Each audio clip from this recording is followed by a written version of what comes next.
Hi friends, welcome back. ഇന്ന് നമ്മൾ ഒരു റെസിപ്പി വെച്ചിട്ട് 3 വെറൈറ്റി ഐറ്റംസ് ആണ് കേട്ടോ ഉണ്ടാക്കുന്നത്. അപ്പം നല്ല ഇഷ്ടമാവും എല്ലാവർക്കും. നിങ്ങൾക്ക് എൻ്റെ വീഡിയോ കണ്ടിട്ട് ഇഷ്ടമാവുകയാണെങ്കിൽ ലൈക്ക് ചെയ്യാൻ മറക്കരുത്. അതുപോലെ നമ്മുടെ ചാനൽ സബ്സ്ക്രൈബ് ചെയ്യാതെ കാണുന്നവരുണ്ടെങ്കിൽ സബ്സ്ക്രൈബും കൂടി ചെയ്തേക്കണേ. അങ്ങനെ നമ്മുടെ ആദ്യത്തെ റെസിപ്പി ഉണ്ടാക്കാൻ വേണ്ടിയിട്ട് ഞാനിവിടെ 6 എഗ്ഗ് പുഴുങ്ങി വെച്ചിട്ടുണ്ട്. അതിൻ്റെ തൊലിയെല്ലാം നമുക്ക് കളഞ്ഞെടുക്കണം. അപ്പോൾ 3 വെറൈറ്റി ആയിട്ടുള്ള റെസിപ്പിയാണ്. വലിയവർക്കും കുട്ടികൾക്കൊക്കെ ഒരുപോലെ ഇഷ്ടപ്പെടുന്ന ഒരു വെറൈറ്റി ഐറ്റംസ് ആണ് കേട്ടോ. അപ്പോൾ നിങ്ങൾ വീഡിയോ സ്കിപ്പ് ചെയ്യാതെ കാണണം. അപ്പോൾ ഞാൻ മുട്ട പുഴുങ്ങിയതിൻ്റെ തൊലിയെല്ലാം കളഞ്ഞെടുത്തിട്ട് ഇതാ ഉണ്ണി വേറെ മാറ്റുകയാണ്. നമുക്കിത് രണ്ടും ആവശ്യമുണ്ട് കേട്ടോ. അപ്പോൾ ഞാൻ വേറൊരു പാത്രത്തിലോട്ട് ഉണ്ണി മാറ്റിയിടുകയാണ്. ഞാനിവിടെ രണ്ടും സെപ്പറേറ്റ് ആക്കി മാറ്റി വെച്ചിട്ടുണ്ട്. ഇനി നമുക്കിതിലേക്കൊരു ബാറ്റർ വേണം. അതിന് വേണ്ടിയിട്ട് ഞാൻ 3 ടേബിൾ സ്പൂണോളം മൈദയാണ് കേട്ടോ, പ്ലെയിൻ ഫ്ലവർ അതെടുത്തിട്ടുണ്ട്. 1.5 ടേബിൾ സ്പൂണോളം അരിപ്പൊടിയാണ്. അരിപ്പൊടിക്ക് പകരം കോൺഫ്ലവർ ഉണ്ടെങ്കിൽ അതിട്ട് കൊടുക്കാം. പിന്നെ അതിൻ്റെ ആവശ്യത്തിനുള്ള ഉപ്പിട്ട് കൊടുക്കുക. ഒരു നുള്ള് ഗാർലിക്കിൻ്റെ പൊടിയാണ്, അതുണ്ടെങ്കിൽ എന്തായാലും ഇട്ട് കൊടുക്കണം കേട്ടോ. നല്ലൊരു ഫ്ലേവർ ആവും നമ്മുടെ ബാറ്ററിന്. എന്നിട്ട് ഒന്ന് മിക്സ് ചെയ്തിട്ട് കുറേശ്ശെ ആയിട്ട് വെള്ളം ഒഴിച്ചിട്ട് നമുക്കിതൊരു ബാറ്ററാക്കി മാറ്റണം. നല്ല ലൂസ് ആവരുത്, കട്ടിയും വേണം എന്നാൽ ലൂസും വേണം. അങ്ങനെ ഒരു രീതിയിൽ നമുക്കിത് ഉണ്ടാക്കിയെടുക്കണം. അതായത് ഇതുപോലെയാണ് കേട്ടോ വേണ്ടത്. പിന്നെ നമുക്ക് വേണ്ടത് ബ്രെഡ് ക്രംസ് ആണ്. ബ്രെഡ് പൊടിച്ചെടുത്തതാണ് കേട്ടോ ഇത്, ഫ്രഷ് ആയിട്ട്. പിന്നെ ഗാർലിക്കിൻ്റെ പൊടി ഉണ്ടെങ്കിൽ ഒരു നുള്ളിട്ട് കൊടുക്കുക. അതേപോലെ ഒറിഗാനോ ആണ് കേട്ടോ ഇതുണ്ടെങ്കിൽ എന്തായാലും ഇട്ട് കൊടുക്കുക, ഇല്ലെങ്കിലും കുഴപ്പമൊന്നുമില്ല. ബ്രെഡിൽ കുറച്ച് കുരുമുളക് പൊടി മാത്രം ഇട്ട് കൊടുത്താൽ മതി. ഇപ്പം നമ്മുടെ എല്ലാ ഐറ്റംസും റെഡി ആയിട്ടുണ്ട്. ലിക്വിഡ് റെഡി ആയിട്ടുണ്ട്, അതുപോലെ ബ്രെഡ് ക്രംസ് റെഡി ആയിട്ടുണ്ട്. ഇനി നമ്മൾ പുഴുങ്ങി വെച്ച എഗ്ഗിൻ്റെ വൈറ്റ് ഉണ്ടല്ലോ, അത് നമ്മുടെ ബാറ്ററിൽ ആദ്യം മുക്കി കൊടുക്കുക ഒന്ന്. എന്നിട്ട് നമ്മൾ ബ്രെഡ് ക്രംസിൽ ഇതുപോലെ ഒന്ന് കോട്ട് ചെയ്തിട്ട് എടുക്കുകയാണ്.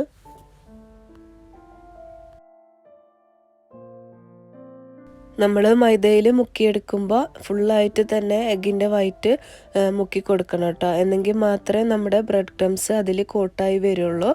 അപ്പം നല്ല രീതിയിൽ തന്നെ നമ്മളിത് കോട്ട് ചെയ്തിട്ട് എടുക്കണം. ഇപ്പം ഞാൻ എല്ലാതും ഇതുപോലെ ബ്രെഡ് ക്രംസിൽ കോട്ട് ചെയ്തെടുത്തിട്ടുണ്ട്. ഇനി നമുക്ക് മീഡിയം ഫ്ലെയിമിൽ ഓയിൽ ചൂടാക്കാൻ വെച്ചിട്ടുണ്ടായിരുന്നു. അതിൽ മെല്ലെ ഓരോന്നും ഫ്രൈ ചെയ്തിട്ട് എടുക്കുകയാണ്.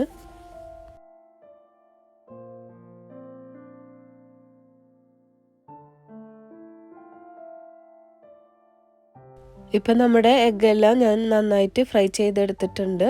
അപ്പോൾ നിങ്ങൾക്ക് ബ്രൗൺ കളർ വേണമെങ്കിൽ ഒന്നും കൂടി മൊരിയിച്ചെടുക്കുക. അതല്ല ലൈറ്റ് കളറായിട്ട് വേണമെങ്കിൽ കുറച്ച് നേരം ഒന്ന് വെയിറ്റ് ചെയ്തിട്ട് തിരിച്ചു മറിച്ചൊക്കെ ഇട്ടിട്ട് അങ്ങനെ വേണമെങ്കിലും ഫ്രൈ ചെയ്തെടുക്കുക കേട്ടോ. ഇപ്പം നമ്മുടെ എഗ്ഗെല്ലാം നല്ല രീതിയിൽ തന്നെ ഫ്രൈ ചെയ്തെടുത്തിട്ടുണ്ട്. ഞാൻ 3 എണ്ണം ബ്രൗൺ കളറിലും ബാക്കി നോർമൽ കളറിലാണ് കേട്ടോ ഫ്രൈ ചെയ്തെടുത്തിട്ടുള്ളത്.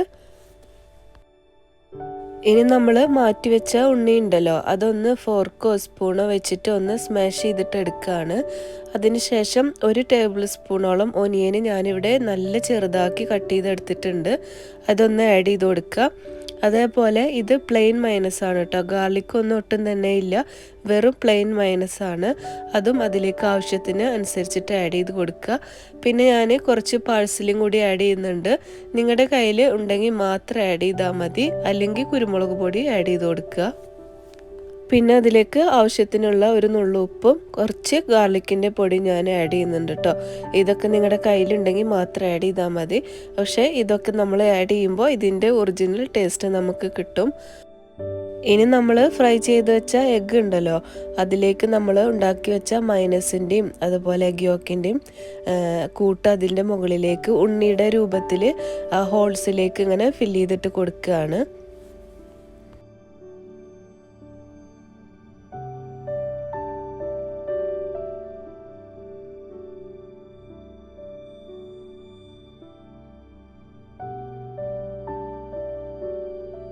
അങ്ങനെ നമ്മൾ ഓരോന്നും ഇതേപോലെ തന്നെ ഉണ്ടാക്കിയെടുക്കുകയാണ്. പിന്നെ നിങ്ങൾ ഒനിയന് വേണ്ടാന്നുണ്ടെങ്കിൽ ഇതിലിടണ്ട കേട്ടോ. കുട്ടികൾക്കൊന്നും ഒനിയൻ കഴിക്കാൻ ഇഷ്ടമില്ലെങ്കിൽ ഒനിയന് നിങ്ങൾക്ക് സ്കിപ്പ് ചെയ്യാം. അങ്ങനെ നമ്മൾ എല്ലാ എഗ്ഗും ഇതേപോലെ ഉണ്ടാക്കി എടുത്തിട്ടുണ്ട്. ഇതിങ്ങനെ വേണമെങ്കിലും കഴിക്കാനും നല്ല ടേസ്റ്റിയാണ് കേട്ടോ. അതല്ല ഇനി കുട്ടികൾക്ക് കച്ചപ്പൊക്കെ ആഡ് ചെയ്തിട്ട് കഴിക്കണമെങ്കിൽ ഇതേപോലെ ഒന്ന് കുഞ്ഞിതാക്കിയിട്ട് അതിൻ്റെ മുകളിലേക്ക് ഇങ്ങനെ ഒഴിച്ചു കൊടുത്താൽ മതി. അതല്ല ഇനി ഇങ്ങനെ ഒഴിക്കണ്ടെന്നുണ്ടെങ്കിൽ ടൊമാറ്റോ കെച്ചപ്പിൽ മുക്കി കഴിക്കാനും ടേസ്റ്റി തന്നെയാണ് കേട്ടോ. അപ്പോൾ രണ്ട് രീതിയിലും നമുക്ക് കഴിക്കാൻ പറ്റുന്ന നല്ലൊരു റെസിപ്പിയാണ്. അപ്പോൾ തീർച്ചയായിട്ടും നമ്മുടെ ഈ റെസിപ്പി എല്ലാവരും ഒന്ന് ട്രൈ ചെയ്ത് നോക്കണം കേട്ടോ. എല്ലാവർക്കും ഇഷ്ടമാവും. എന്നിട്ട് നിങ്ങൾ കമൻറ്റ് പറയാൻ മറക്കരുത്. ഇത് നമ്മൾ ഉണ്ടാക്കി വെച്ച മൈനസിൻ്റെ ബാക്കിയുള്ള കൂട്ടാണ്. എഗ് യോക്കും മൈനസും കൂടി ഉണ്ടാക്കിയതിൻ്റെ ബാക്കി കൂട്ടാണ്. അപ്പം നിങ്ങൾക്ക് വേണമെങ്കിൽ ഇത് ബ്രെഡിൽ തേച്ച് കൊടുത്താൽ നല്ലൊരു സാൻഡ്വിച്ച് ആയിട്ട് നമുക്ക് കഴിക്കാൻ പറ്റും. അതേപോലെ കച്ചപ്പ് വേണമെങ്കിൽ അതും ആഡ് ചെയ്യുക. അതല്ല ദോശയുടെ കൂടെ ചപ്പാത്തിയുടെ കൂടെ വേണമെങ്കിലും നമുക്ക് കഴിക്കാൻ പറ്റും കേട്ടോ. നല്ലൊരു സാൻഡ്വിച്ചാണ്, ഹെൽത്തിയാണ് ഇത് കഴിക്കുന്നത്. ഇനി നമുക്ക് അടുത്ത റെസിപ്പി എന്താണെന്നുള്ളത് നോക്കാം. നമ്മൾ ആദ്യം കലക്കി വെച്ച മൈദയുടെ ബാറ്ററാണിത്. അതിലേക്ക് നമ്മൾ പൊടിച്ചു വെച്ച ബ്രെഡ് ഉണ്ടല്ലോ, അത് ഫുള്ളായിട്ട് തന്നെ ഇതിലേക്ക് ആഡ് ചെയ്ത് കൊടുക്കുകയാണ്. അതേപോലെ ഒരു എഗ്ഗ് പൊട്ടിച്ചൊഴിക്കുക.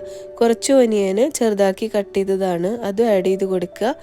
പിന്നെ മല്ലിയില ഉണ്ടെങ്കിൽ അത് കട്ട് ചെയ്തിട്ട് കൊടുക്കുക, ഇല്ലെങ്കിൽ കറിവേപ്പില ആയാലും മതി. പിന്നെ കുറച്ച് ചിക്കൻ മസാലയുടെ പൊടിയാണ് കേട്ടോ. മീറ്റ് മസാല ഏതായാലും കുഴപ്പമില്ല. പിന്നെ കുറച്ച് മുളക് പൊടി, ആവശ്യത്തിനുള്ള ഉപ്പും കൂടി ചേർത്തിട്ട് നന്നായിട്ട് തന്നെ ഇത് മിക്സ് ചെയ്തിട്ട് എടുക്കുകയാണ്. പിന്നെ നമ്മളിതിൽ വെള്ളമൊന്നും ആഡ് ചെയ്യേണ്ട ആവശ്യമില്ല കേട്ടോ. അപ്പോൾ നല്ല രീതിയിൽ തന്നെ ഞാൻ മിക്സ് ചെയ്തെടുത്തിട്ടുണ്ട്.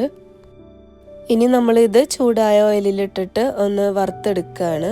അപ്പോൾ കുക്കായി വരുമ്പോൾ തിരിച്ചും മറിച്ചൊക്കെ ഇട്ടിട്ട് നമ്മളിത് ഫ്രൈ ചെയ്തെടുക്കുകയാണ്. അപ്പോൾ നമുക്ക് എന്തായാലും ഈ ഒരു എഗ്ഗിൻ്റെ റെസിപ്പി ഉണ്ടാക്കാൻ ഇത്രയും ഇൻഗ്രീഡിയൻസ് ആവശ്യമുണ്ട്. അപ്പോൾ ഇത് വേസ്റ്റ് ആയിട്ട് പോവില്ലല്ലോ. അപ്പോൾ നമുക്ക് ഈ ഒരു ഒറ്റ ഇൻഗ്രീഡിയൻസ് വെച്ചിട്ട് തന്നെ 3 വെറൈറ്റി റെസിപ്പി ഉണ്ടാക്കാൻ പറ്റും. ഇപ്പോൾ ഇത് അടിപൊളിയായിട്ട് നമ്മൾ വറുത്തെടുത്തിട്ടുണ്ട്. അപ്പം നിങ്ങൾക്ക് ഒരിക്കലും ഈ വീഡിയോ നഷ്ടമാവില്ല കണ്ടു കഴിഞ്ഞാൽ. ഇതൊക്കെ ചായക്ക് സ്പെഷ്യലായിട്ട് കഴിക്കാൻ പറ്റുന്ന നല്ലൊരു പക്വറ ആയിട്ടുണ്ട് കേട്ടോ ഇത്. അപ്പോൾ നല്ല പുറമെ ക്രിസ്പിയാണ്, ഉള്ളിൽ നല്ല സോഫ്റ്റുമാണ്, ബ്രെഡും മൈദയും ആയതുകൊണ്ട്. അപ്പം നല്ല ടേസ്റ്റി ആയിട്ടുള്ള നമ്മുടെ 3 വെറൈറ്റി റെസിപ്പി റെഡി ആയിട്ടുണ്ട്. അപ്പോൾ നിങ്ങൾക്ക് എൻ്റെ ഈ ഒരു വീഡിയോ ഇഷ്ടമായിട്ടുണ്ടെങ്കിൽ തീർച്ചയായിട്ടും നിങ്ങൾ ലൈക്ക് ചെയ്യാൻ മറക്കരുത്. അതേപോലെ തന്നെ നമ്മുടെ ചാനൽ പുതുതായി കാണുന്നവരുണ്ടെങ്കിൽ ഒന്ന് സബ്സ്ക്രൈബ് ബട്ടണും കൂടി ക്ലിക്ക് ചെയ്യാനും മറക്കരുത് കേട്ടോ. തൊട്ടടുത്ത് കാണുന്ന ബെല്ലൈക്കൺ കൂടി പ്രസ് ചെയ്താൽ ഞാൻ ഇനി ഇടുന്ന എല്ലാ വീഡിയോയുടെയും നോട്ടിഫിക്കേഷൻ നിങ്ങൾക്ക് കിട്ടുന്നതാണ്. അതേപോലെ നിങ്ങളെ അഭിപ്രായങ്ങൾ താഴെ കമൻറ്റ് ബോക്സിൽ രേഖപ്പെടുത്താനും മറക്കരുത് കേട്ടോ. അപ്പോൾ എല്ലാവർക്കും താങ്ക് യു. നമുക്കെല്ലാവർക്കും അടുത്ത വീഡിയോയിൽ കാണാം. എല്ലാവർക്കും താങ്ക് യു. ബൈ.